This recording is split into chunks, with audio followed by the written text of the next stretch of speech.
ডাকসুর প্যানেল ও ইশতেহার প্রণয়নে ব্যস্ত সময় পার করছে ছাত্র সংগঠনগুলো। জোট গঠনসহ পূর্ণাঙ্গ প্যানেলে কারা থাকছে তার হিসেব নিকেশ করছেন নেতারা।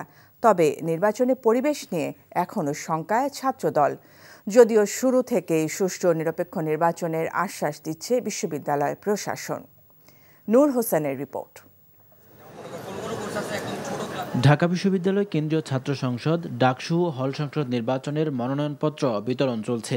এরই মধ্যে ডাকসুতে প্যানেল ও প্রার্থী নিয়ে ব্যস্ততা বেড়েছে ছাত্র সংগঠনগুলোর। ডাকসু নির্বাচনের দিনক্ষণ এগোনোর সঙ্গে সঙ্গে সবার নজর এখন ছাত্র সংগঠনগুলোর প্যানেল ও প্রার্থী বাছাইয়ে।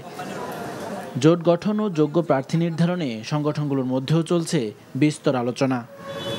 ডাকসু নির্বাচনের পূর্ব শর্ত হচ্ছে লেভেল প্লেইং ফিল্ড নিশ্চিত করা।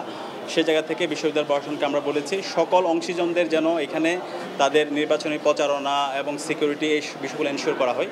তো এখানে অনেকগুলো ষড়যন্ত্র চক্রান্ত হচ্ছে। এই ষড়যন্ত্র চক্রান্তগুলো মোকাবেলা করার জন্য এখানে যতগুলো অংশীজন আছে আমাদের সবাইকে একটা কনসেনসাসে আসতে হবে। শুধুমাত্র বামপন্থী বিভিন্ন সংগঠনের যারা কর্মী নেতা তারা নয়, তাদের বাইরেও যারা এতদিন ধরে বিভিন্ন রকম গণতান্ত্রিক লড়াইয়ে প্রকাশ্য লড়াই করেছেন, সেই প্রকাশ্য লড়াইকারীদেরকে সম্পৃক্ত করে আমরা একটা প্যানেল তৈরি করব। গবেষণা ভিত্তিক এবং স্কিল বেসড বিশ্ববিদ্যালয় রূপান্তরের জন্য ঢাকা বিশ্ববিদ্যালয়ের যত ধরনের ফ্যাসিলিটিস দরকার শিক্ষার্থীদের, এটাকে কেন্দ্র করে আমরা ইস্তেহার ঘোষণা করব। বিশ্ববিদ্যালয়ের সার্বিক পরিবেশ ও প্রশাসনের নিরপেক্ষতা নিয়ে প্রশ্ন তুলছে ছাত্রদলের নেতারা। গণতন্ত্রের মূল স্তম্ভ হলো নির্বাচন প্রক্রিয়া। সেই নির্বাচন প্রক্রিয়া ব্যাহত হবে সেটা বাংলাদেশ জাতীয়তাবাদী ছাত্রদল কখনো বিশ্বাস করে না। কিন্তু নির্বাচনের পরিবেশ অবশ্যই সকল অংশীজনের জন্য ফলপ্রসূ হতে হবে এবং সকল অংশীজনের নির্বাচনী পরিবেশে অংশগ্রহণ করার লেভেল প্লেইং ফিল্ড থাকতে হবে। তবে সবার জন্য সমান সুযোগ নিশ্চিতের পাশাপাশি অভিযুক্তদের কেউ নির্বাচনে প্রার্থী হতে পারবে না বলে জানায় চিফ রিটার্নিং কর্মকর্তা। যাদের বিরুদ্ধে থানায় মামলা আছে, শাহবাগ থানায়, ছাত্র ছাত্রী সহ কোনো একটা পক্ষের বিশাল একটা অভিযোগ আছে, অভিযুক্ত যারা তাদেরকে চিহ্নিত করা হয়েছে। চিহ্নিত করার পর বিশ্ববিদ্যালয় সিন্ডিকেট তাদের নিশ্চয়তারা প্রমাণ পেয়েছে। ওই প্রমাণ ভিত্তিতে তাদেরকে সাময়িক ভোটার তালিকা থেকে বিরত রাখা হয়েছে। ঠিক আছে, তাহলে ভোটার তালিকা যে সে বিরত, তাহলে সে ক্যান্ডিডেট হতে পারে না, সে ভোটে দিতে পারবে না। মনোনয়নপত্র বিতরণের 4 দিনে ডাকসুতে ভিপি পদে 10 জন সহ মনোনয়নপত্র সংগ্রহ করেছেন 43 জন প্রার্থী। নূর হোসেন, এনটিভি নিউজ, ঢাকা। অত্যাচারী বিরুদ্ধে দুর্বলের অধিকার প্রতিষ্ঠা এবং দুষ্টের দমন ও শিষ্টের লালন করতে পৃথিবীতে আবির্ভূত হয়েছিলেন ভগবান শ্রীকৃষ্ণ, এই বিশ্বাস পোষণ করেন সনাতন ধর্মাবলম্বীরা। শ্রীকৃষ্ণের এই আবির্ভাব তিথি শুভ জন্মাষ্টমী হিসেবে উদযাপন করা হয়। সনাতন ধর্মের মানুষ বিশ্বাস করেন পাশবিক শক্তি যখন ন্যায়, নীতি, সত্য ও সুন্দরকে গ্রাস করতে উদ্যত হয়েছিল, তখন সেই শক্তিকে দমন করে মানবজাতির কল্যাণ এবং ন্যায় নীতি প্রতিষ্ঠার জন্য মহাবতার ভগবান শ্রীকৃষ্ণের আবির্ভাব ঘটেছিল। আজ শনিবার শ্রীকৃষ্ণের শুভ জন্মতিথি। জন্মাষ্টমী উপলক্ষে সনাতন ধর্মাবলম্বীদের শুভেচ্ছা ও অভিনন্দন জানিয়েছেন প্রধান উপদেষ্টা অধ্যাপক ডক্টর মোহাম্মদ ইউনূস। পূজা উদযাপন পরিষদ ও মহানগর সার্বজনীন পূজা কমিটি জানিয়েছে, রাজধানীর পলাশীর মোড়ে বেলা ৩টায় কেন্দ্রীয় জন্মাষ্টমী মিছিলের উদ্বোধন করবেন সেনাপ্রধান জেনারেল ওয়াকারুজ্জামান, নৌবাহিনী প্রধান অ্যাডমিরাল এম নাজমুল হাসান এবং বিমান বাহিনী প্রধান air chief marshal Hasan Mahmud Khan. Janmashtami উপলক্ষে দিনাজপুরে হিলি স্থলবন্দর দিয়ে বাংলাদেশ ও ভারতের মধ্যে সব ধরনের পণ্য আমদানি রপ্তানি বন্ধ রয়েছে। হিলি কাস্টম সিএনএফ এজেন্ট অ্যাসোসিয়েশনের সভাপতি মোহাম্মদ ফিরদৌস রহমান জানান, আজ সারা দেশে সনাতন ধর্মাবলম্বীরা শুভ জন্মাষ্টমী উদযাপন করছেন। দিনটি উপলক্ষে সরকারি ছুটি থাকায় এই স্থলবন্দর দিয়ে বাংলাদেশ ও ভারতের মধ্যে সব ধরনের পণ্য আমদানি রপ্তানি বন্ধ রাখার সিদ্ধান্ত নেওয়া হয়েছে। ফলে সকাল থেকে সন্ধ্যা পর্যন্ত বন্দরের সকল কার্যক্রম বন্ধ থাকবে। কাল রোববার থেকে পুনরায় বন্দরের সকল কার্যক্রম শুরু হবে। তবে ইমিগ্রেশন চেকপোস্ট দিয়ে এই দুই দেশের বৈধ পাসপোর্ট, ভিসায় যাত্রী পারাপার স্বাভাবিক থাকবে বলে জানিয়েছেন হিলি ইমিগ্রেশন চেকপোস্টের অফিসার ইনচার্জ আরিফুল ইসলাম। সিলেটের ভোলাগঞ্জে সাদা পাথর লুট ও চুরির ঘটনায় অজ্ঞাতনামা ১ থেকে ১,৫০০ জনকে আসামি করে মামলা করা হয়েছে। শুক্রবার বিকেলে কোম্পানিগঞ্জ থানায় মামলাটি করেন খনিজ সম্পদ উন্নয়ন ব্যুরোর মহাপরিচালক মোহাম্মদ আনোয়ারুল হাবিব। এর আগে দিনভর সিলেট ভোলাগঞ্জ এলাকার বিভিন্ন ক্রাশার মিল ও নদীর পাড় থেকে সাদা পাথর জব্দ করা হয়।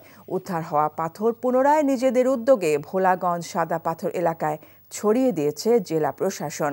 সিলেটের সীমান্তবর্তী পর্যটন কেন্দ্র সাদা পাথর ও ভোলাগঞ্জ রেলওয়ে রোপওয়ে স্টেশন থেকে নজিরবিহীন পাথর লুটপাটের পর বুধবার রাত থেকে মাঠে নামে যৌথ বাহিনী।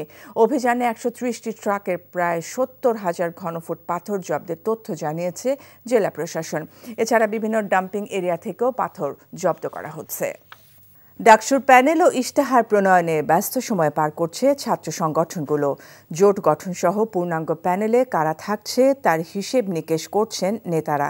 তবে নির্বাচনী পরিবেশ নিয়ে এখনও শঙ্কায় ছাত্রদল, যদিও শুরু থেকেই সুষ্ঠু নিরপেক্ষ নির্বাচনের আশ্বাস দিচ্ছে বিশ্ববিদ্যালয় প্রশাসন। নূর হোসেনের রিপোর্ট। ঢাকা বিশ্ববিদ্যালয় কেন্দ্রীয় ছাত্র সংসদ ডাকসু হল সংসদ নির্বাচনের মনোনয়নপত্র বিতরণ চলছে। এরই মধ্যে ডাকসুতে প্যানেল ও প্রার্থী নিয়ে ব্যস্ততা বেড়েছে ছাত্র সংগঠনগুলোর। ডাকসু নির্বাচনের দিনক্ষণ এগোনোর সঙ্গে সঙ্গে সবার নজর এখন ছাত্র সংগঠনগুলোর প্যানেল ও প্রার্থী বাছাইয়ে। জোট গঠন ও যোগ্য প্রার্থী নির্ধারণে সংগঠনগুলোর মধ্যেও চলছে বিস্তর আলোচনা। ডাকসু নির্বাচনের পূর্বশর্ত হচ্ছে লেভেল প্লেয়িং ফিল্ড নিশ্চিত করা। সে জায়গা থেকে বিশ্ববিদ্যালয় প্রশাসনকে আমরা বলেছি সকল অংশীজনদের যেন এখানে তাদের নির্বাচনী প্রচারণা এবং সিকিউরিটি এই বিষয়গুলো এনশিওর করা হয়। তো এখানে অনেকগুলো ষড়যন্ত্র চক্রান্ত হচ্ছে। এই ষড়যন্ত্র চক্রান্তগুলো মোকাবেলা করার জন্য এখানে যতগুলো অংশীজন আছে আমাদের সবাইকে একটা কনসেনসাসে আসতে হবে। শুধুমাত্র বামপন্থী বিভিন্ন সংগঠনের যারা কর্মী নেতা তারা নয়, তাদের বাইরেও যারা এতদিন ধরে বিভিন্ন রকম গণতান্ত্রিক লড়াইয়ে প্রকাশ্য লড়াই করেছেন, সেই প্রকাশ্য লড়াইকারীদেরকে সম্পৃক্ত করে আমরা একটা প্যানেল তৈরি করব। গবেষণা ভিত্তিক এবং স্কিল বেসড বিশ্ববিদ্যালয়ে রূপান্তরের জন্য ঢাকা বিশ্ববিদ্যালয়ের যত ধরনের ফ্যাসিলিটিস দরকার শিক্ষার্থীদের, এটাকে কেন্দ্র করে আমরা ইস্তেহার ঘোষণা করব। বিশ্ববিদ্যালয়ের সার্বিক পরিবেশ ও প্রশাসনের নিরপেক্ষতা নিয়ে প্রশ্ন তুলছে ছাত্রদলের নেতারা। গণতন্ত্রের মূল স্তম্ভ হলো নির্বাচন প্রক্রিয়া। সেই নির্বাচন প্রক্রিয়া ব্যাহত হবে সেটা বাংলাদেশ জাতীয়তাবাদী ছাত্রদল কখনো বিশ্বাস করে না। কিন্তু নির্বাচনের পরিবেশ অবশ্যই সকল অংশীজনের জন্য ফলপ্রসূ হতে হবে এবং সকল অংশীজনের নির্বাচনী পরিবেশে অংশগ্রহণ করার লেভেল প্লেইং ফিল্ড থাকতে হবে। তবে সবার জন্য সমান সুযোগ নিশ্চিতের পাশাপাশি অভিযুক্তদের কেউ নির্বাচনে প্রার্থী হতে পারবে না বলে জানায় চিফ রিটার্নিং কর্মকর্তা। যাদের বিরুদ্ধে থানায় মামলা আছে, শাহবাগ থানায়, ছাত্র ছাত্রী সহ কোনো একটা পক্ষের বিশাল একটা অভিযোগ আছে, অভিযুক্ত যারা তাদেরকে চিহ্নিত করা হয়েছে। চিহ্নিত করার পর বিশ্ববিদ্যালয় সিন্ডিকেট তাদের নিশ্চয়তারা প্রমাণ পেয়েছে। ওই প্রমাণ ভিত্তিতে তাদেরকে সাময়িক ভোটার তালিকা থেকে বিরত রাখা হয়েছে। ঠিক আছে, তাহলে ভোটার তালিকা যে সে বিরত, তাহলে সে ক্যান্ডিডেট হতে পারে না, সে ভোটে দিতে পারবে না। মনোনয়নপত্র বিতরণের 4 দিনে ডাকসুতে ভিপি পদে 10 জন সহ মনোনয়নপত্র সংগ্রহ করেছেন 43 জন প্রার্থী। নূর হোসেন, এনটিভি নিউজ, ঢাকা। অত্যাচারী বিরুদ্ধে দুর্বলের অধিকার প্রতিষ্ঠা এবং দুষ্টের দমন ও শিষ্টের লালন করতে পৃথিবীতে আবির্ভূত হয়েছিলেন ভগবান শ্রীকৃষ্ণ, এই বিশ্বাস পোষণ করেন সনাতন ধর্মাবলম্বীরা। শ্রীকৃষ্ণের এই আবির্ভাব তিথি শুভ জন্মাষ্টমী হিসেবে উদযাপন করা হয়। সনাতন ধর্মের মানুষ বিশ্বাস করেন পাশবিক শক্তি যখন ন্যায়, নীতি, সত্য ও সুন্দরকে গ্রাস করতে উদ্যত হয়েছিল, তখন সেই শক্তিকে দমন করে মানবজাতির কল্যাণ এবং ন্যায় নীতি প্রতিষ্ঠার জন্য মহাবতার ভগবান শ্রীকৃষ্ণের আবির্ভাব ঘটেছিল। আজ শনিবার শ্রীকৃষ্ণের শুভ জন্মতিথি। জন্মাষ্টমী উপলক্ষে সনাতন ধর্মাবলম্বীদের শুভেচ্ছা ও অভিনন্দন জানিয়েছেন প্রধান উপদেষ্টা অধ্যাপক ডক্টর মোহাম্মদ ইউনূস। পূজা উদযাপন পরিষদ ও মহানগর সার্বজনীন পূজা কমিটি জানিয়েছে, রাজধানীর পলাশীর মোড়ে বেলা ৩টায় কেন্দ্রীয় জন্মাষ্টমী মিছিলের উদ্বোধন করবেন সেনাপ্রধান জেনারেল ওয়াকারুজ্জামান, নৌবাহিনী প্রধান অ্যাডমিরাল এম নাজমুল হাসান এবং বিমান বাহিনী প্রধান air chief marshal Hasan Mahmud Khan. Janmashtami উপলক্ষে দিনাজপুরে হিলি স্থলবন্দর দিয়ে বাংলাদেশ ও ভারতের মধ্যে সব ধরনের পণ্য আমদানি রপ্তানি বন্ধ রয়েছে। হিলি কাস্টম সিএনএফ এজেন্ট অ্যাসোসিয়েশনের সভাপতি মোহাম্মদ ফিরদৌস রহমান জানান, আজ সারা দেশে সনাতন ধর্মাবলম্বীরা শুভ জন্মাষ্টমী উদযাপন করছেন। দিনটি উপলক্ষে সরকারি ছুটি থাকায় এই স্থলবন্দর দিয়ে বাংলাদেশ ও ভারতের মধ্যে সব ধরনের পণ্য আমদানি রপ্তানি বন্ধ রাখার সিদ্ধান্ত নেওয়া হয়েছে। ফলে সকাল থেকে সন্ধ্যা পর্যন্ত বন্দরের সকল কার্যক্রম বন্ধ থাকবে। কাল রোববার থেকে পুনরায় বন্দরের সকল কার্যক্রম শুরু হবে। তবে ইমিগ্রেশন চেকপোস্ট দিয়ে এই দুই দেশের বৈধ পাসপোর্ট, ভিসা, যাত্রী পারাপার স্বাভাবিক থাকবে বলে জানিয়েছেন হিলি ইমিগ্রেশন চেকপোস্টের অফিসার ইনচার্জ আরিফুল ইসলাম। সিলেটের ভোলাগঞ্জে সাদা পাথর লুট ও চুরির ঘটনায় অজ্ঞাতনামা 1 থেকে 1,500 জনকে আসামি করে মামলা করা হয়েছে। শুক্রবার বিকেলে কোম্পানিগঞ্জ থানায় মামলাটি করেন খনিজ সম্পদ উন্নয়ন ব্যুরোর মহাপরিচালক মোহাম্মদ আনোয়ারুল হাবিব। এর আগে দিনভর সিলেট ভোলাগঞ্জ এলাকার বিভিন্ন ক্রাশার মিল ও নদীর পাড় থেকে সাদা পাথর জব্দ করা হয়। উদ্ধার হওয়া পাথর পুনরায় নিজেদের উদ্যোগে ভোলাগঞ্জ সাদা পাথর এলাকায় ছড়িয়ে দিয়েছে জেলা প্রশাসন। সিলেটের সীমান্তবর্তী পর্যটন কেন্দ্র সাদা পাথর ও ভোলাগঞ্জ রেলওয়ে রোপওয়ে স্টেশন থেকে নজিরবিহীন পাথর লুটপাটের পর বুধবার রাত থেকে মাঠে নামে যৌথ বাহিনী। অভিযানে 130টি ট্রাকের প্রায় 70,000 ঘনফুট পাথর জব্দের তথ্য জানিয়েছে জেলা প্রশাসন। এছাড়া বিভিন্ন ডাম্পিং এরিয়া থেকেও পাথর জব্দ করা হচ্ছে। যারা নির্বাচন বিলম্ব করতে চায় তারা গণতন্ত্রের পক্ষে শক্তি নয় বলে মন্তব্য করেছেন বিএনপির স্থায়ী কমিটির সদস্য সালাউদ্দিন আহমেদ। একই সঙ্গে তিনি বলেছেন, যারা গণতন্ত্র উত্তরণে বাধা সৃষ্টি করছে জনগণই তাদের রুখে দেবে। বিএনপি চেয়ারপারসন ও সাবেক প্রধানমন্ত্রী বেগম খালেদা জিয়ার 80তম জন্মবার্ষিকী উপলক্ষে দলটির কেন্দ্রীয় কার্যালয়ে যুবদল আয়োজিত অনুষ্ঠানে এসব কথা বলেন তিনি। পুরো জাতি এখন নির্বাচন এবং গণতন্ত্রের জন্য অপেক্ষমান উল্লেখ করে ফ্যাসিবাদ বিরোধী সকল শক্তিকে জাতীয় ঐক্যে পরিণত করার আহ্বান জানান তিনি। আগামীতে সুষ্ঠু নির্বাচনের জন্য গণতান্ত্রিক রাজনৈতিক দলগুলোকে ঐক্যবদ্ধ হওয়ার তাগিদ দেন সালাউদ্দিন আহমেদ। পরে খালেদা জিয়ার সুস্থতা এবং দীর্ঘায়ু কামনা করে দোয়া মাহফিল অনুষ্ঠিত হয়।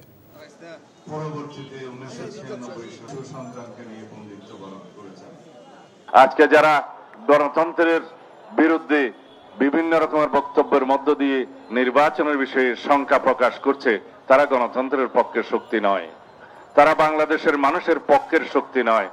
তারা হয়তো কোনো না কোনো কারণে নিজের কথাগুলো ইনিয়ে বিনিয়ে বলছেন যাতে করে নির্বাচনকে বিলম্বিত করা যায় অথবা বানচাল করা যায় অথবা নির্বাচন অনুষ্ঠান না হোক সেটা চায়।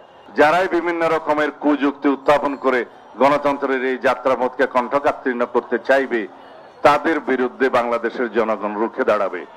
স্বরাষ্ট্র উপদেষ্টা জাহাঙ্গীর আলম চৌধুরী বলেছেন, প্রধান উপদেষ্টার ঘোষিত তারিখেই নির্বাচন হবে। জনগণ নির্বাচনমুখী হলে নির্বাচন পেছানোর কোনো সুযোগ নেই।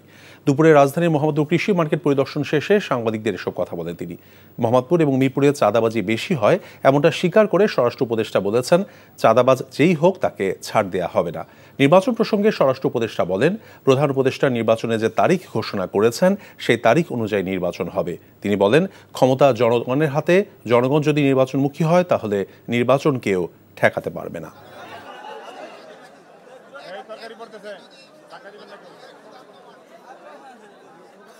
প্রধান উপদেষ্টা যেটা বলেছে ওর উপরে আমাদের কারো কোনো কথা নেই। স্যার যেই তারিখে বলছে ওই তারিখে নির্বাচন হবে, যেই মাসে বলছে ওই মাসে নির্বাচন হবে। কে কি বললো ওইটা শোনার আমাদের কোনো দরকার নেই। জনগণ যেসব নির্বাচনের মুখী হয়ে যাবে কেউ এটার বাধা দিতে পারবে না। জনগণের মেয়ে, রাষ্ট্রের ক্ষমতা হলো জনগণের হাতে। মোহাম্মদপুর মিরপুর এলাকায় চাঁদাবাদিটা একটু বেশি হয়, কোনো চাঁদাবাজকেই বাংলাদেশে থাকতে দেওয়া হবে না। প্রধান উপদেষ্টা স্বাস্থ্য বিষয়ক বিশেষ সহকারী অধ্যাপক ডক্টর সাইদুর রহমান বলেছেন, স্বাস্থ্যসেবা নিয়ে মানুষের অসন্তোষ রয়েছে, তবে ভঙ্গুর এবং দুর্বল স্বাস্থ্য খাতকে পুনর্গঠনে কাজ করছে অন্তর্বর্তী সরকার। সকালে রাজধানীতে শহীদ আবু সাইদ ইন্টারন্যাশনাল কনভেনশন সেন্টারে বাংলাদেশ প্রাইভেট হাসপাতাল, ক্লিনিক এবং ডায়াগনস্টিক ওনার্স অ্যাসোসিয়েশনের নবনির্বাচিত কমিটির অভিষেক এবং বার্ষিক সাধারণ সভায় তিনি এসব কথা বলেন। প্রধান উপদেষ্টা বিশেষ সহকারী আরও বলেন, প্রতিদিন সরকারি হাসপাতালে 10 থেকে 12,000 রোগী ফ্লোরে শুয়ে থাকে, হাজার হাজার রোগীকে ভর্তি না দিয়ে ফিরিয়ে দিতে হচ্ছে, এটাই বাস্তবতা। এই অবস্থা থেকে উত্তরণে কাজ চলছে। বেসরকারি হাসপাতাল এবং ক্লিনিকগুলোকে অন্যায় মুনাফা না করার আহ্বান জানান তিনি। অনুষ্ঠানে আইন উপদেষ্টা ডক্টর আসিফ নজরুল রোগীদের সঙ্গে ভালো আচরণ, অতিরিক্ত টেস্ট না দেয়া এবং ওষুধ কোম্পানির হয়ে কাজ না করতে ডাক্তারদের প্রতি আহ্বান জানান। এরকম একটা ভঙ্গুর, দুর্বল, দীর্ঘদিন যাবৎ অবহেলিত একটি স্বাস্থ্য খাতকে পুনর্গঠন, পুনর্নির্মাণ অল্প সময়ের কাজ না। আমরা এখানে সেই জন্য এটা শুধুমাত্র পুনর্গঠন প্রক্রিয়াটা শুরু করে যাচ্ছি, আপনাদের সামনে কথাগুলো বলে যাচ্ছি, যেন আপনারা আপনাদের মস্তিষ্কে এগুলোকে ধারণ করে আগামী দিনে যারা নীতি নির্ধারণ করবেন তাদের উপর আপনারা একটা ইতিবাচক চাপ তৈরি করেন। চিকিৎসা খাতে, স্বাস্থ্য খাতে তো আসলে অন্যায় মুনাফা কোনোভাবেই গ্রহণযোগ্য নয়। আপনাদের ন্যায়সঙ্গত মুনাফা হিসেব করে বলবেন আপনারা, এটার পক্ষে নিশ্চিত থাকেন আমরা আইন প্রণয়ন করার চেষ্টা করে যাব। গত একদিনে ডেঙ্গুতে আক্রান্ত হয়ে কারো মৃত্যুর খবর না পাওয়া গেলেও সবশেষ 24 ঘন্টায় ডেঙ্গু আক্রান্ত হয়ে 134 জন হাসপাতালে ভর্তি হয়েছেন। স্বাস্থ্য অধিদপ্তরের হেলথ ইমার্জেন্সি অপারেশন সেন্টার ও কন্ট্রোল রুম থেকে পাঠানো ডেঙ্গু বিষয়ক বিজ্ঞপ্তি অনুযায়ী এই তথ্য জানানো হয়। গত 24 ঘন্টায় কোনো ডেঙ্গু রোগী হাসপাতাল থেকে ছাড়পত্র পায়নি। চলতি বছরের 15 আগস্ট পর্যন্ত ডেঙ্গু আক্রান্ত হয়ে হাসপাতালে চিকিৎসা নিয়েছেন 25,710 জন। এবছরে এখন পর্যন্ত ডেঙ্গুতে 104 জন মারা গেছেন। স্বাস্থ্য অধিদপ্তরের বিজ্ঞপ্তিতে বলা হয়, গত 24 ঘন্টায় ডেঙ্গুতে সবচেয়ে বেশি মৃত্যু হয়েছে বরিশাল বিভাগে 32 জন। দেশে জ্বালানি তেল সরবরাহে নতুন অধ্যায়ের সূচনা হয়েছে। চট্টগ্রাম থেকে ঢাকা সহ দেশের বিভিন্ন পয়েন্টে ট্যাঙ্কারের পরিবর্তে পাইপলাইনের মাধ্যমে জ্বালানি সরবরাহ শুরু হয়েছে। বাংলাদেশ পেট্রোলিয়াম কর্পোরেশন বিপিসির এই উদ্যোগের ফলে সময়সহ শত শত কোটি টাকা সাশ্রয় হবে বলে জানিয়েছেন সংশ্লিষ্টরা। চট্টগ্রাম থেকে শামসুল হক হায়দরের রিপোর্ট, ক্যামেরায় ছিলেন এনামুল হক। চট্টগ্রাম থেকে ঢাকায় জ্বালানি তেল পরিবহনের নতুন মাত্রা দিতেই উদ্বোধন করা হয়েছে পাইপলাইন প্রকল্প। শনিবার দুপুরে চট্টগ্রামের পতেঙ্গায় পদ্মা অয়েল কোম্পানির ডিপোতে এর উদ্বোধন করেন জ্বালানি উপদেষ্টা ফাউজুল কবির খান। প্রকল্প সংশ্লিষ্টরা জানায়, 2018 সালে চট্টগ্রাম থেকে নারায়ণগঞ্জের ফতুল্লা পর্যন্ত 250 কিলোমিটারের পাইপলাইনের প্রকল্প হাতে নেওয়া হয়। চলতি বছরের মার্চে পদ্মা অয়েল কোম্পানির মাধ্যমে সেনাবাহিনীর 24 কনস্ট্রাকশন ব্রিগেড পাইপলাইন স্থাপনের কাজ শেষ করেছে, যাতে ব্যয় হয়েছে প্রায় 4,000 কোটি টাকা। এই পাইপলাইন 6 জেলার 15টি উপজেলা এবং 20টি নদীর নিচ দিয়ে স্থাপন করা হয়েছে, যা নিরাপদ রাখতে 3 স্তরের নিরাপত্তা ব্যবস্থা রাখা হয়েছে বলে জানায় প্রকল্প সংশ্লিষ্টরা। ওয়েল ট্যাঙ্কারের মাধ্যমে চট্টগ্রাম থেকে ঢাকাতে এই বিভিন্ন নদী পার হয়ে যেত, নানা ধরনের সমস্যা হতো, পরিবেশ দূষণ হতো, অপচয় হতো, সেটি দূর করে আজকে আধুনিক পদ্ধতি অর্থাৎ পাইপলাইনে প্রথমত ডিজিটাল নিরাপত্তা ব্যবস্থায় আছে পাইপলাইন ইন্ট্রুশন ডিটেকশন সিস্টেম, সংক্ষেপে PIDS, এবং লিক ডিটেকশন সিস্টেম, সংক্ষেপে LDS। দ্বিতীয়ত আছে একাধিক ড্রোন, যা পরিচালনা করে দূরে বসে পাইপলাইন পর্যবেক্ষণ করা যাবে। এই প্রকল্প বাস্তবায়ন আরও কম সময়ে হলে ব্যয় সাশ্রয় হতে পারত বলে জানান জ্বালানি উপদেষ্টা। সম্পদেরও আমরা সুষ্ঠু ব্যবহার করতে পারছি না দুটি কারণে। একটা হচ্ছে দুর্নীতি, আপনারা সবাই জানেন, আরেকটা হচ্ছে অপচয়ের কারণে। যদি আমরা দুর্নীতি কমাতে পারি, যদি আমরা অপচয় কমাতে পারি, যদি আমরা টেকনোলজিক্যাল প্রোগ্রেসকে এমব্রেস করতে পারি, তাহলে কিন্তু আমাদের এই যে বিপুল জনসংখ্যা আর জন্য গ্রোথ, এটা অ্যাচিভ করা এটা খুব একটা সহজ কাজ নয়। পাইপলাইন স্থাপনের মাধ্যমে প্রথম পর্যায়ে চট্টগ্রাম থেকে ঢাকা নারায়ণগঞ্জে বছরে 15 লাখ টন ডিজেল পাঠানো যাবে। পরবর্তীতে আশুগঞ্জ, বাঘাবাড়িতে নেওয়া যাবে আরও 6 লাখ টন। এই লাইনে 50 লাখ লিটার তেল পৌঁছাতে সময় লাগবে মাত্র 12 ঘন্টা, যা আগে লাগতো 48 ঘন্টা। ফলে বছরে সাশ্রয় হবে 326 কোটি টাকা। NTV news desk. পরপারে পাড়ি জমিয়েছেন অস্ট্রেলিয়ান সাবেক টেস্ট অধিনায়ক এবং প্রথম পূর্ণকালীন কোচ বব সিম্পসন। 89 বছর বয়সে সিডনিতে শেষ নিঃশ্বাস ত্যাগ করেন অজি ক্রিকেটের এই কিংবদন্তি। সিম্পসন অস্ট্রেলিয়ান ক্রিকেটের ইতিহাসে সবচেয়ে প্রভাবশালী ব্যক্তিত্বদের একজন। অজিদের হয়ে 62টি টেস্ট খেলেছেন এই ব্যাটিং অলরাউন্ডার। গড় 46.81 এবং নিয়েছেন 71টি উইকেট। অধিনায়ক হিসেবে 29 টেস্ট খেলে 1968 সালে প্রথমবার অবসর নেন তিনি। তবে 1977 সালে অস্ট্রেলিয়ার সংকটময় অবস্থায় আবারও ফেরেন। টেস্ট ক্যারিয়ারে 10টি সেঞ্চুরি করেন তিনি। এর মধ্যে 1964 সালে ইংল্যান্ডের বিপক্ষে 311 রান ছিল তার ক্যারিয়ারের প্রথম শতক, যা আসে 30তম টেস্টে। এদিকে মাগুরা শহরের কলেজ রোডে ধানসিঁড়ি এবং উত্তরা ব্যাংকের সামনে 3টি ছোট সাইজের বোমা সদৃশ বস্তু পাওয়া গেছে। সদর থানার ভারপ্রাপ্ত কর্মকর্তা আয়ুব আলী জানান, লাল টেপ দিয়ে পেঁচানো ছোট সাইজের 3টি বোমা সদৃশ বস্তু কলেজ সড়কের উত্তরা ব্যাংক ও চন্দন মার্কেটের সামনে পাওয়া গেছে। সেখানে সকাল থেকে উৎসুক জনতা ভিড় করে, ফলে পুলিশ পাহারা বসানো হয়। পরে বোমা ডিসপোজাল টিম গিয়ে সেগুলো নিষ্ক্রিয় করে। রাজশাহীতে ঋণের কারণে স্ত্রী ও 2 সন্তানকে হত্যার পর গৃহকর্তার আত্মহত্যার ঘটনাটি খতিয়ে দেখা হচ্ছে বলে জানিয়েছেন অর্থ উপদেষ্টা ডক্টর সালেউদ্দিন আহমেদ। দুপুরে সাভারে বাংলাদেশ লোক প্রশাসন প্রশিক্ষণ কেন্দ্রের এক অনুষ্ঠানে তিনি একথা বলেন।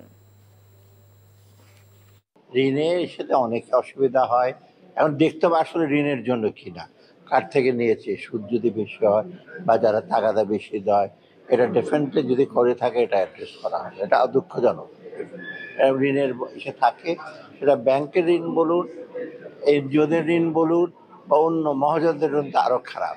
সেগুলো কোনো ক্রমে না হয় সেটা আমরা হয়তো এটা দেখে ট্রেনে বা সম্পদের বিবরণ আমরা দিয়ে দিয়েছি কিন্তু বৈশাখে, এখন এটা ডিসাইড করে গভর্নমেন্ট, এটার ব্যাপারে আমি কিছু বলতে চাই। সিলেটের জাফলং থেকে লুট হওয়া 2.5 লাখ ঘনফুট পাথর উদ্ধার করেছে টাস্ক ফোর্স। সদর উপজেলার ধোপাগুল এলাকার স্টোন ক্রাশার মিল ও বিভিন্ন বাসা বাড়িতে অভিযান চালিয়ে এসব পাথর উদ্ধার করা হয়। সিলেট সদর উপজেলা নির্বাহী কর্মকর্তা খোসনুর রুবাইয়াত জানান, গোপন সংবাদের ভিত্তিতে ধোপাগুল এলাকায় অভিযান চালায় টাস্ক ফোর্স। এ সময় মোহালধি গ্রামে বসতবাড়ি ও ধোপাগুল এলাকার ক্রাশার মিলে বালু মাটি দিয়ে ঢেকে রাখা অবস্থায় পাথরের সন্ধান মেলে। জব্দ পাথর সাদা পাথর এলাকায় ছড়িয়ে দেওয়া হবে বলেও জানান তিনি। ধর্মীয় ভাবগাম্ভীর্য ও উৎসাহ উদ্দীপনার মধ্য দিয়ে শ্রীকৃষ্ণের জন্মদিন পালন করা হচ্ছে সারা দেশে। জন্মাষ্টমী ঘিরে মঙ্গল শোভাযাত্রা, আলোচনা সভার আয়োজন করা হয়েছে। বর্ণাঢ্য আয়োজনে চট্টগ্রামে উদযাপিত হচ্ছে শ্রীকৃষ্ণের জন্মদিন। এ উপলক্ষে সকালে শহরের আন্দরকিল্লায় র্যালির আয়োজন করা হয়। এ সময় মুক্তিযুদ্ধ বিষয়ক উপদেষ্টা ফারুক ই আজম সহ অনেকে উপস্থিত ছিলেন। বগুড়ায় জন্মাষ্টমী উপলক্ষে সনাতন ধর্মাবলম্বীরা বিভিন্ন কর্মসূচি পালন করেন। সকালে শহরের মালতীনগর বারোয়ারি দুর্গা মন্দির থেকে র্যালি নিয়ে বিভিন্ন সড়ক প্রদক্ষিণ করে। পরমেশ্বর ভগবান শ্রীকৃষ্ণের জন্মাষ্টমী উপলক্ষে ময়মনসিংহে বর্ণাঢ্য শোভাযাত্রা হয়েছে। নাটোরে নলডাঙ্গায় ভূষণগাছা মন্দিরে লীলা কীর্তন উদ্বোধন করেন বিএনপির কেন্দ্রীয় নেতা ও সাবেক মন্ত্রী রুহুল কুদ্দুস তালুকদার দুলু। ফরিদপুরে সম্মিলিত সনাতনী সমাজের উদ্যোগে বর্ণাঢ্য শোভাযাত্রা হয়েছে। পরে আলোচনা সভায় বক্তব্য রাখেন যুবদলের কেন্দ্রীয় কমিটির সাবেক সহসভাপতি মাহবুবুল হাসান ভূঁইয়া পিঙ্কু। এছাড়া সাতক্ষীরা, নরসিংদী, মাগুরা, নেত্রকোনা, জয়পুরহাট, বান্দরবান ও খাগড়াছড়িতে শ্রীকৃষ্ণের জন্মদিন ঘিরে নানা আয়োজন করা হয়। মুন্সিগঞ্জ বিসিক কেমিক্যাল শিল্পনগরী পার্ক পরিদর্শন করেছেন স্বাস্থ্য ও পরিবার কল্যাণ মন্ত্রণালয়ের উপদেষ্টা নূরজাহান বেগম। সকালে জেলার সিরাজুদ্দিন খান উপজেলার বিসিক কেমিক্যাল শিল্পনগরী পরিদর্শন করেন তিনি। এ সময় তিনি পার্কের ভ্যাকসিন প্রজেক্ট ও নতুন ফার্মাসিউটিক্যাল স্থাপনের প্রস্তাবিত স্থানসমূহ ঘুরে দেখেন এবং সংশ্লিষ্ট কর্মকর্তাদের সাথে প্রকল্পের সার্বিক অগ্রগতি নিয়ে আলোচনা করেন। বিএনপি সেই দল যারা স্বাধীনতার ঘোষণা দিয়ে পালিয়ে যায় নাই বলে মন্তব্য করেছেন বিএনপির জাতীয় স্থায়ী কমিটির সদস্য অধ্যাপক ডক্টর AZM জাহিদ হোসেন। দুপুরে মৌলভীবাজার জেলার সীমান্তবর্তী বড়লেখায় উপজেলা বিএনপি দ্বিবার্ষিক সম্মেলন ও কাউন্সিলে তিনি এসব কথা বলেন। জাহিদ হোসেন বলেন, বিএনপি জনগণকে ভয় পায় না, কারণ জনগণকে নিয়ে চলার দল বিএনপি। এদিকে দীর্ঘদিন পর উপজেলা বিএনপির সম্মেলনকে ঘিরে নেতা কর্মীদের মাঝে ছিল ব্যাপক উৎসাহ ও উদ্দীপনা। উপজেলার বিভিন্ন ইউনিয়ন ও ওয়ার্ড থেকে শত শত নেতাকর্মী ও কাউন্সিলররা সম্মেলনে উপস্থিত ছিলেন। বিএনপি চেয়ারপারসন উপদেষ্টা ও অতিরিক্ত attorney general advocate Mohammad Borhan উদ্দিনকে সংবর্ধনা দেওয়া হয়েছে। দুপুরে চাঁদপুরের উত্তর মতলব উপজেলার সুজাতপুর ডিগ্রি কলেজ মিলনায়তনে সংবর্ধনা দেয় কলেজ কর্তৃপক্ষ। তিনি বর্তমানে কলেজের নবনির্বাচিত গভর্নিং বডির সভাপতিও। এর আগে কলেজের শ্রেণীকক্ষ ও অফিস পরিদর্শন করেন চেয়ারপারসনের উপদেষ্টা বোরহান উদ্দিন। কেন্দ্রীয় কৃষক দলের যুগ্ম সাধারণ সম্পাদক ব্যারিস্টার ওবায়দুর রহমান টিপু, চাঁদপুর জেলা বিএনপির যুগ্ম সাধারণ সম্পাদক তানভীর হুদা উপস্থিত ছিলেন। পদ্মা নদীতে পানি বৃদ্ধির সঙ্গে দেখা দিয়েছে তীব্র স্রোত। এর প্রভাবে মানিকগঞ্জের পাটুরিয়া দৌলতদিয়া নৌপথে ফেরি চলাচল ব্যাহত হচ্ছে। গতকাল 5 নম্বর ফেরিঘাট ভেঙে যাওয়ায় পাটুরিয়ার সচল 3টি ফেরিঘাটের মধ্যে 2টি দিয়ে সীমিত আকারে ফেরি চলাচল করছে। আর স্রোতের কারণে ফেরি পারাপারের সময়ও দ্বিগুণ লাগছে। আজও ঘাট এলাকায় পারাপারের জন্য অপেক্ষায় রয়েছে অর্ধ শতাধিক যাত্রীবাহী বাস। পাটুরিয়া দৌলতদিয়া নৌপথে ছোট বড় মিলে 15টি ফেরির মধ্যে স্রোতের কারণে 5টি ফেরি চলাচল বন্ধ রাখা হয়েছে। সেনাপ্রধান জেনারেল ওয়াকারুজ্জামান বলেছেন, বাংলাদেশে সবার অধিকার সমান। রাজধানীর পলাশীর মোড়ে জন্মাষ্টমীর র্যালি উদ্বোধন শেষে তিনি এসব কথা বলেন। তিনি বলেন, এই দেশে ধর্ম বর্ণের কোনো ভেদাভেদ থাকবে না, সবাই সম্প্রীতি ও সৌহার্দ্য বজায় রেখে চলবে। আর জন্মাষ্টমীর র্যালি উদ্বোধন করে সৌহার্দ্য ও সম্প্রীতি বজায় রেখে দেশকে এগিয়ে নিয়ে যাবার প্রত্যয় ব্যক্ত করেন নৌ ও বিমান বাহিনী প্রধানগণ। এরপর শ্রীকৃষ্ণের জন্মতিথিতে পলাশী থেকে বের হয় বর্ণিল শোভাযাত্রা। গোপালের জন্মাষ্টমী উপলক্ষে সেজে উঠেছে নগরীর সকল বয়সী সনাতন ধর্মাবলম্বীরা। র্যালিতে দেখা মেলে দেবকী, যশোথা মা, রাধা আর তার সকল বয়সী অবতারের। এখানে কোনো ভেদাভেদ থাকবে না, কোনো ধর্ম, জাতি, বর্ণ, গোত্রের মধ্যে কোনো ভেদাভেদ থাকবে না। এই দেশ সবার, এই দেশের সবাই আমরা এই দেশের নাগরিক। এই দেশের প্রতিটা অধিকার, আমাদের সবার সমান অধিকার এই দেশের উপরে আছে এবং সেভাবেই আমরা আমাদের সামনের সোনালী দিনগুলো দেখতে চাই।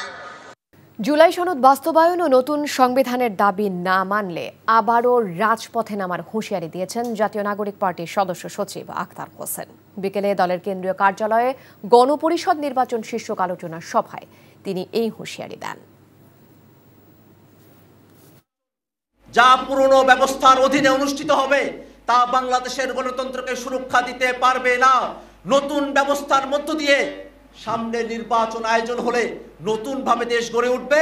বাংলাদেশের মানুষেরা সেই ৭১-এর মুক্তিযুদ্ধে সাম্য, মানবিক মর্যাদা, সামাজিক সুবিচারের যে দাবিতে তারা মুক্তিযুদ্ধ করেছিলেন, আমরা যে বৈষম্য বৃদ্ধির দাবিতে রাজপথে নেমেছিলাম, সেই দাবিগুলো বাস্তবায়ন করা সম্ভবপর হবে। মুন্সিগঞ্জে ৪০ একর জমির ওপর ভ্যাকসিন প্ল্যান্ট তৈরি করা হবে বলে জানিয়েছেন স্বাস্থ্য উপদেষ্টা নূরজাহান বেগম। আর প্ল্যান্টে সাপে কাটা রোগীদের জীবন বাঁচাতে প্রয়োজনীয় অ্যান্টিভেনম উৎপাদন হবে বলেও জানান তিনি। সকালে মুন্সিগঞ্জের সিরাজদি খান উপজেলার চিত্রকোট ইউনিয়নে গোয়ালখালী এলাকায় বিসিকের অধিগ্রহণকৃত ৪০ একর জমির পরিদর্শনকালে তিনি এসব কথা বলেন। স্বাস্থ্য খাতে সরকারের অনেক সাফল্য আছে বলেও দাবি করেন স্বাস্থ্য উপদেষ্টা।